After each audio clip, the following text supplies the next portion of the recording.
मित्रों नमस्कार। दोपहर मेट्रो डिजिटल टीवी के लिए मैं राजेश सिरोठिया। आज का एक बहुत अहम सवाल ये है कि कहीं अमेरिकी राष्ट्रपति ट्रंप अपने ही बुने मकड़जाल में फंसते तो नहीं जा रहे हैं। उनके जो टैरिफ से शुरू हुआ जो उनका वार था, जो उनकी दरोगागिरी और चौधराहट को कम होने को से खींच जो उपजी थी, उसको लेकर जो उनका शुरू हुआ टेरर वार था, अब वो टेरर वार की तरफ मुड़ता नजर आ रहा है। पाकिस्तान के तानाशाह सैन्य तानाशाह असीम मुनीर की 1 महीने के भीतर दो यात्राएं, उनको लंच खिलाना, उनका जो है पाकिस्तान के अमेरिका के जो सेना के जो सेंट्रल कमांड के जनरल हैं कुरिल्ला साहब, उनकी मौजूदगी में असीम मुनीर का ये कहना है कि अगर हमने परमाणु बम फोड़ दिया तो आधी दुनिया जो है ख़त्म हो जाएगी। यानी सीधी सीधी आतंकवाद की धमकी देने वाले देश को अपनी गोद में बिठाकर अमेरिका बलूचिस्तान को और उसके सहयोगी संगठन मजीद ब्रिगेड को फॉरेन टेररिस्ट ऑर्गेनाइजेशन यानी कि FTO की श्रेणी में डाल रहा है। और दूसरी तरफ वह बलूचिस्तान के खनिज संसाधन और वहाँ के तेल, वहाँ के गर्भ में छुपे हुए तेल पर नजरें गड़ा रहा है। चीन ने जब सीपेक के लिए पाकिस्तान से समझौता किया था और 70 लाख डॉलर उन्होंने जो उसमें खर्च किए, तो उसके पीछे उसकी मंतव्य भी जो है बलूचिस्तान की खदानों के ऊपर था।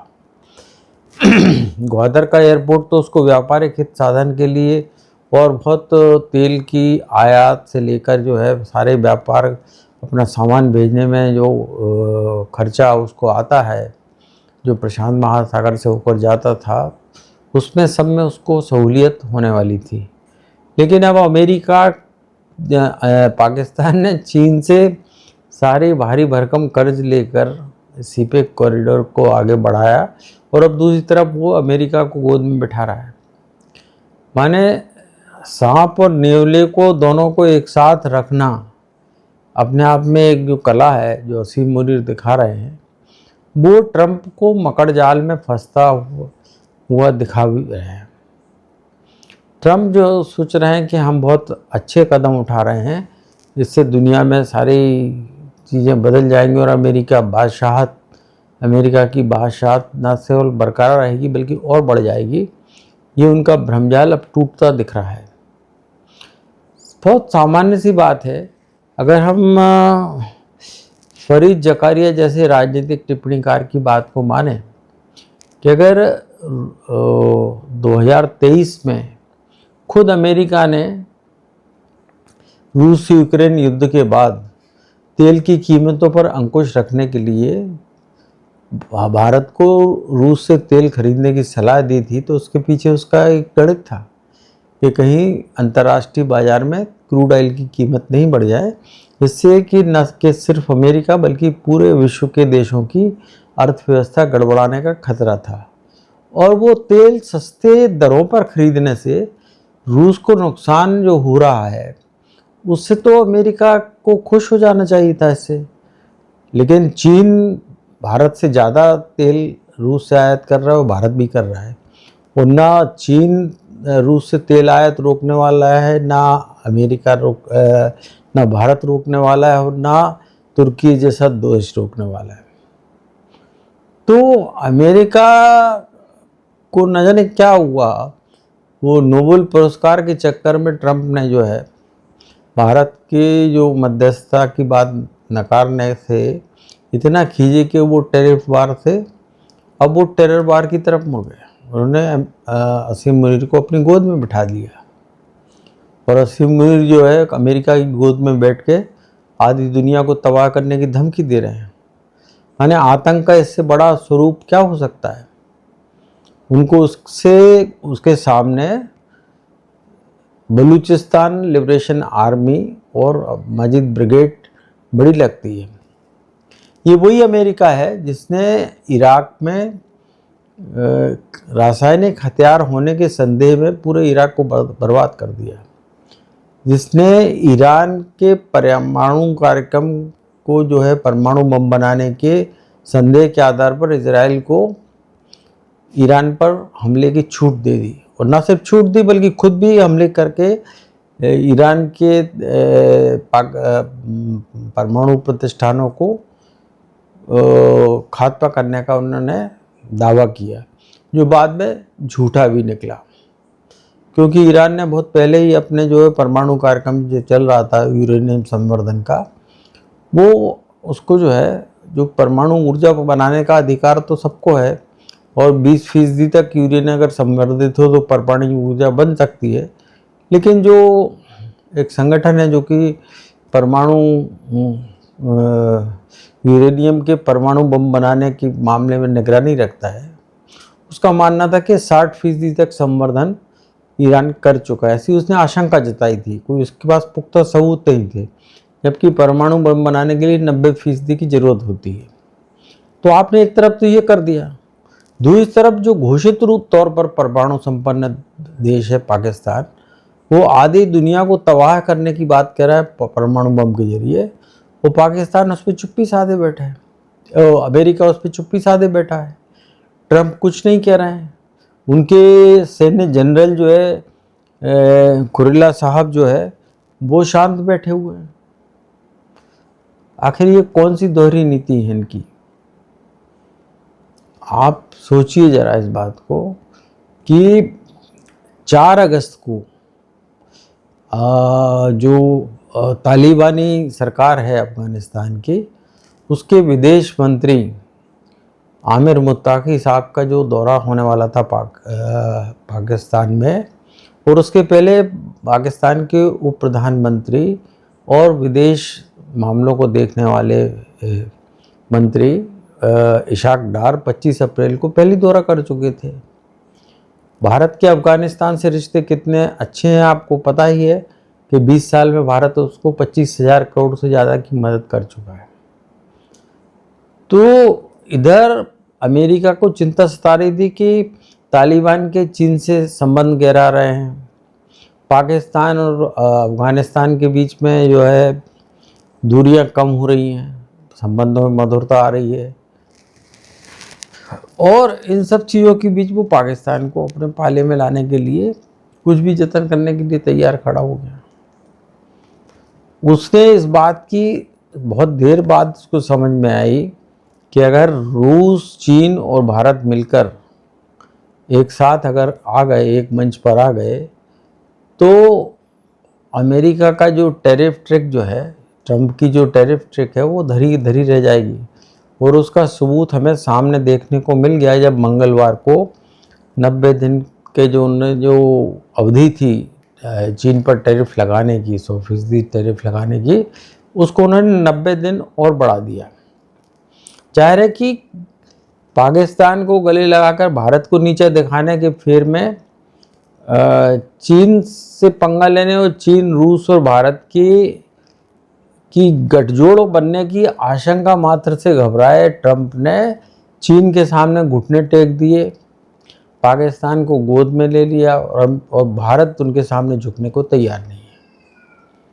भारतीय अर्थव्यवस्था पर तात्कालिक रूप से इसका फर्क पड़ेगा, लेकिन 50% टैरिफ के साथ में जब सामान अमेरिका पहुंचेगा तो ट्रंप की झुंझलाहट जो है वो तो अपनी जगह है, लेकिन अमेरिकी जनता में जो झल्लाहट बढ़ रही है, जो महंगाई बढ़ने से वो जो बढ़ेगी, तो उसका अंदाज़ा शायद ट्रंप नहीं लगा पाए।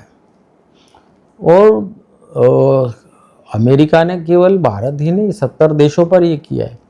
रूस को तेल के नाम पर रूस से तेल खरीदी के नाम पर भारत को निशाना बना रहे ट्रंप ने जो है 25 साल पहले जिस भारत अमेरिका संबंधों की बुनियाद रखी थी बिल क्लिंटन ने, उसको ट्रंप की दूसरी पारी में ध्वस्त कर दिया गया। और वो जब ट्रंप की पहली पारी थी वो पीक पर आ गई थी। और ये बात जो है ट्रंप की दूसरी पारी का उनका जो चेहरा मोहरा, रवैया, चाल, चरित्र सब बदला हुआ दिख रहा है। तो ये सारी चीज़ें जो है इस बात को दिखाती हैं कि ये सब कुछ ठीक नहीं हो रहा है, दुनिया के लिए भी ठीक नहीं हो रहा और अमेरिका के लिए भी ठीक नहीं हो रहा है। और हमें रिपब्लिकन पार्टी और ट्रंप को उसका चेहरा बना के पेश करने की जो अमेरिकी संस्था थी, जो अमेरिकन फर्स्ट पब्लिक इंस्टीट्यूट, वो भी शायद अपने इस फैसले पर पछता रहे होंगे, क्योंकि ट्रंप ने उनके एजेंडे पर चलने के साथ साथ अपने व्यक्तिगत हितों को भी साथ में जोड़ के सारे मामले को गड्ढमड्ढ कर दिया है। वो जो है उनको अपने बेटे के व्यक्तिगत व्यापारिक करार और सारी चीज़ें दिख रही हैं और उसके कारण से मामले में झोल पर झोल आते जाते दिख रहे हैं। अब बलूचिस्तान जो कि 78 साल से पाकिस्तान से संघर्ष कर रहा है, पाकिस्तान ने जबरिया जो है बलूचिस्तान को अपने देश में शामिल किया था 78 साल पहले, और उसके बाद उसकी बलूचिस्तान की लूट जारी है, लूट रहे हैं। जो मीर रियाज हैं वहाँ के नेता, वो कहते हैं कि जब हम स्वतंत्रता दिवस की अपनी मना रहे थे तब हमारे जो संगठन है बलूचिस्तान लिबरेशन आर्मी और मजीद ब्रिगेड, उस पर टेररिस्ट ऑर्गेनाइजेशन का तमगा लगाने से अमेरिका को क्या हासिल हुआ। और दूसरी तरफ वो है बलूचिस्तान में तेल के छुपे हुए भंडार और खनिज साधनों पर जो है अपनी नज़र गड़ा रहा है। अगर यही सब कुछ कर रहा है तो चीन क्या करेगा। इसीलिए चीन ने बहुत चतुराई से जैसे ही भारत का पक्ष लिया और कहा कि भारत को अपनी विदेश नीति तय करने का अधिकार है और कोई भी देश की विदेश नीति को कोई दूसरा देश जो है उसमें दखल नहीं दे सकता, उसको बदलने के लिए विवश नहीं कर सकता है। तो चीन ने सिर्फ इतने ही तेवर दिखाए कि ट्रंप जो है घुटने जो है टिक गए चीन के सामने। वो चाहते हैं कि हमारी सारी चीज़ें भी चले और हमारे खिलाफ लोग खड़े भी ना हों। ये सब कैसे हो सकता है। यानी आपके हर देश के लिए अलग अलग आपने मानदंड तय रखे हैं, आतंक की परिभाषा अलग अलग गढ़ रखी है। आज आपको जो 4 अगस्त को आपको जो तालिबानी विदेश मंत्री आमिर मुताकी की पाकिस्तान यात्रा बुरी लग रही थी, जिस पर आपने यूनेस्को के प्रतिबंधों का हवाला देते हुए रुकवा दिया था, आज आप उसी पाकिस्तान को साथ में जिस पाकिस्तान के एबटाबाद के जो सैन्य शिविरों के पास खुद अमेरिका ने जो सबसे बड़े आतंकवादी विश्व के कहे जाएं ओसामा बिन लादेन, जिन्होंने कि अमेरिका में जो है 11/3/11 की जो घटना को अंजाम दिया था, जिसमें उनके टावर को ध्वस्त कर दिया था, उसके जो उनको मारा वहाँ पकड़ कर, वहाँ छुपे हुए थे। और जो माने दुनिया के सबसे बड़े आतंकवादी को पनाह देने वाले पाकिस्तान के प्रति और उसके सैन्य तानाशाह शासक फील्ड मार्शल आसिम मुनीर के प्रति उनकी जो बढ़ती मोहब्बत जो है, केवल भारत को नीचा दिखाने के लिए ये ज़रूर हो सकती है, लेकिन ये फिर वही बात है कि वो एक नए ओसामा बिन लादेन को जन्म दे रहे हैं, जो अंततः जाकर एक बकासुर की तरह उनको भी भारी पड़ेगा। या यूँ कहिए कि बोतल से उन्होंने जिन्न को बाहर कर दिया है पाकिस्तान को के सिर पर हाथ रख के, और वो जिन्न जो है वो घूमते फिरते अमेरिका को और अमेरिकी इकोनॉमी को और अमेरिका की जो पूरे विश्व में अलग थलग करने की जो चालें चलेगा, या उनके कारण जो दूसरे देश अमेरिका से छिटकेंगे, उसकी कल्पना शायद अमेरिका नहीं कर रहा है। उसको सिर्फ इस बात में मज़ा आ रहा है कि जो अमेरिकी टेक्नोलॉजी पर आधारित जो भारत में बिकने वाले इलेक्ट्रॉनिक उत्पाद और बहुत सारी सामग्रियां हैं वो महंगी हो जाएंगी, तो उससे अमेरिका खुश हो जाएगा। ये तो सैडिस्टिक प्लेजर है, परपीड़ा का सुख भोगने वाली प्रवृत्ति। लेकिन ये प्रवृत्ति और प्रकृति जो है वो रिपब्लिकन पार्टी को कहीं का नहीं छोड़ेगी। उनका जो संस्था है, जो अमेरिकन फर्स्ट पब्लिक इंस्टीट्यूट जिसने उनको खड़ा किया, उनको वो कहीं नहीं छोड़ेगा।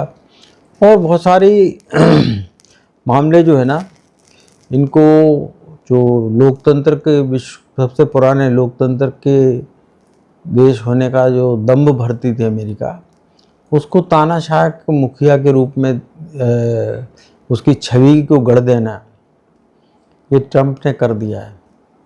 आज दुनिया में विश्व के सबसे पुराने और परिपक्व लोकतंत्र अमेरिका जो है, वो तानाशाह देश के रूप में नज़र आ रहा है दुनिया की नज़रों में। और उसने हमेशा, अगर देखा जाए तो दूसरे वर्ल्ड वार के बाद तो सारे तानाशाह देशों को समर्थन दिया है उन्होंने, तानाशाह जहाँ पर तानाशाही थी। लेकिन ये सारे जो कदम अब जो 21वीं सदी की दुनिया में जो उठा रहे हैं, उसका खामियाजा अमेरिका की जनता से लेकर दुनिया को कितना भुगतना पड़ेगा। अगर रूस से चीन, अमेरिका और टर्की अगर तेल लेना बंद कर दे, तो विश्व में एक अनुमान के मुताबिक क्रूड ऑयल की कीमत जो भी $70 के आसपास टिकी हुई है प्रति बैरल, वो $150 प्रति बैरल हो जाएगी। यानी आप समझिए कि पूरी दुनिया में त्राहिमाम मच जाएगा। आर्थिक मंदी की चपेट में अमेरिका सहित कई मुल्क आ जाएंगे। और लेकिन इस चीज़ की जो है, अब ट्रंप को कुछ समझ में आ रहा है, नहीं आ रहा है, ये ट्रंप जाने। लेकिन ट्रंप जो है, इतना तो समझ में ट्रंप को आ गया है कि उनने जो मकड़जाल बुना था अपनी चौधराहट को स्थापित करने के लिए, उसमें उनकी पकड़ कहीं कमज़ोर हो रही है। और वो मकड़जाल जो है वो उनको खुद जकड़ने लगा है। और उसकी जकड़न से न सिर्फ विश्व के कई देश बल्कि खुद अमेरिका भी प्रभावित हुए बिना नहीं रहेगा।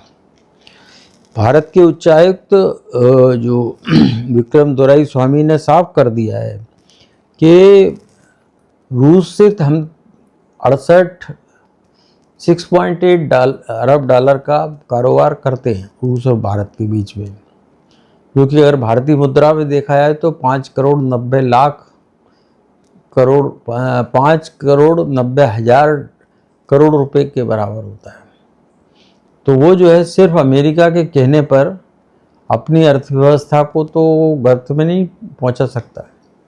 और मोदी ने तो बहुत साफ तौर पर, जब मोदी ने अमेरिका के राष्ट्रपति ट्रंप के कहने पर कनाडा से लौटते वक्त अमेरिका में रुकने और ट्रंप के साथ फ़ोटो शूट आउट से मना किया था, तभी जाहिर हो गया था कि मोदी जो है ट्रंप की मंशा को समझ गए हैं कि वो ट्रंप जिनको वो अपना दोस्त मानते थे, वो उनके जो दूसरी पारी के जो ट्रंप है वो उनके दोस्त नहीं है, बल्कि वो उनको जो है ब्लैकमेल करना चाहते हैं। तो इसलिए मोदी वहाँ नहीं गए। बहुत चतुराई भरा निर्णय लिया और उन्होंने अपने देश की जनता से कहा कि आप अमेरिकी सामान की जगह भारतीय सामानों को जोर दें। और अगर आप सोचिए, कल्पना करिए रशिया, चीन और भारत साथ में आ गए, तो ऐसी कौन सी कितनी चीज़ें रह जाएंगी जिन पर भारत की निर्भरता अमेरिका पर रहेगी, कम होगी। तो उससे अमेरिका का घाटा भी बढ़ेगा। आज निश्चित रूप से माइक्रोसॉफ्ट से लेकर गूगल, एप्पल, सबसे लेकर सारी चीज़ें जो है अमेरिका के पास टेक्नोलॉजी बेस जो है, टेक्नोलॉजी बेस बहुत बड़ा है और जिसकी भरपाई करने में देर लगेगी। लेकिन नरेंद्र मोदी ने बातें सिर्फ आत्मनिर्भर भारत की नहीं की हैं, उन्होंने भारत को आत्मनिर्भर बनाने की दिशा में कदम उठाना शुरू कर दिए हैं। उन्होंने देश के 4 प्रांतों में सेमीकंडक्टर निर्माण के लिए ताबड़तोड़ मंजूरी दे दी है, सेमीकंडक्टर निर्माण के लिए। तो यानी कि वो अमेरिका की निर्भरता को कम करने के लिए जो भी प्रयास भारत के स्तर पर हो सकते हैं वो करेगा। और बाकी जो चीज़ें हैं उसमें वो अगर नहीं मिलेगा अमेरिकन, तो चीन से करेगा सारी चीज़ें।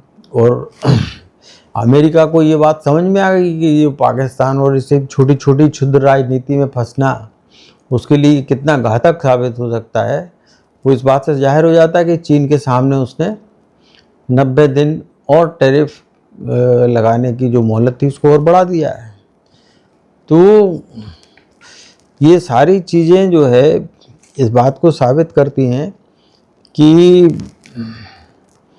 अमेरिका में जो कुछ भी हो रहा है, ट्रम्प जो कुछ भी कर रहे हैं, उसने पूरी दुनिया के साथ अमेरिकियों को ही बेचैन कर दिया है। और वो दिन दूर नहीं है कि उस मकड़ जाल में फंसकर ट्रम्प का क्या हश्र होगा, ये तो आने वाले दिनों में देखने को मिलेगा। लेकिन इसका भी ये भी साफ है कि भारत सहित कई देशों को अपनी अर्थव्यवस्था पर होने लगने वाले चोट या आघात को सहने की क्षमता विकसित करना पड़ेगी और अपने आप को आत्मनिर्भर बनाकर अमेरिका पर जितनी तेज़ी से अपनी निर्भरता को घटाएगा, वो अमेरिका को उतने ही रसातल में पहुंचाएगा। मित्रों, इस अंक में सिर्फ इतना ही। आपको हमारी बात विचार जैसे भी लगे हों अपनी प्रतिक्रिया ज़रूर दें।